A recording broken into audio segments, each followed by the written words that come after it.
મેં નવનીતને સાંભળ્યો છે, એના પાસે બધા પુરાવા છે. માત્ર ને માત્ર મારું આટલું જ કહેવાનું થાય છે. પોલીસ વિભાગને પણ આપના મારફતે હું કહેવા માંગુ છું કે સાચી દિશાએ તપાસ થાય અને જે કોઈ ગુનેગારો હોય એ ગુનેગારોને બચાવવાના પ્રયત્ન ન કરે, એ આપના માધ્યમથી કહેવા આવ્યો છું. જે કાંઈ બનાવ બન્યો છે એને સખ્ત શબ્દોમાં હું વખોડી કાઢું છું. ક્યારેક પણ કોઈ સમાજ, આખો સમાજ અસામાજિક નથી હોતો, વ્યક્તિઓ અસામાજિક હોય છે. અને આ સમાજ માટે હું કહેવા માંગીશ કે અમારા ડેપ્યુટી મુખ્યમંત્રી સાહેબ હોય, અમારા સીએમ સાહેબ હોય, સંપૂર્ણપણે આવા દાદાઓની દાદાગીરી ચલાવતા નથી. અને મને વિશ્વાસ છે કે આ સમાજને સંપૂર્ણપણે ન્યાય મળશે, નવનીતને ન્યાય મળશે.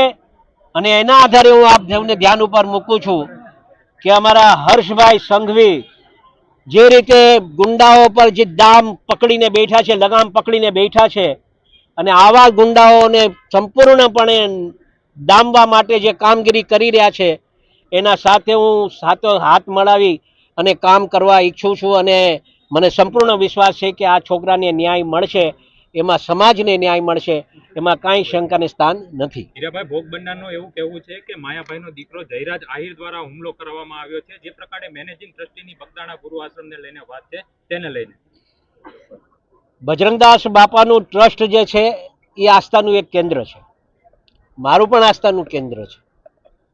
ટ્રસ્ટીઓ બાબતની વાતમાં મને ખ્યાલ નથી કેટલી ટ્રસ્ટીઓની મતલબ ટ્રસ્ટીઓ બાબતની શું વિષય છે, પણ જે આ વિષય જે આને મારી અને જે વિડીયો બનાવ્યો, વિડીયો બનાવી શું સાબિત કરવા માંગે છે? એમ એક દહેશતનો માહોલ સાબિત કરવા માંગે છે.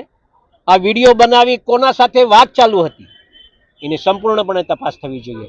જો આ સાચી દિશામાં તપાસ થાય તો હું માનું છું કે આ છોકરાની જે આશા લઈને બેઠો છે એને ન્યાય મળે એવું મારું તારણ કાઢવું છે. ભોગ બનનારને મળ્યા છો, આપને કોનું કહ્યું કે કોના દ્વારા હુમલો કરવામાં આવ્યો હતો?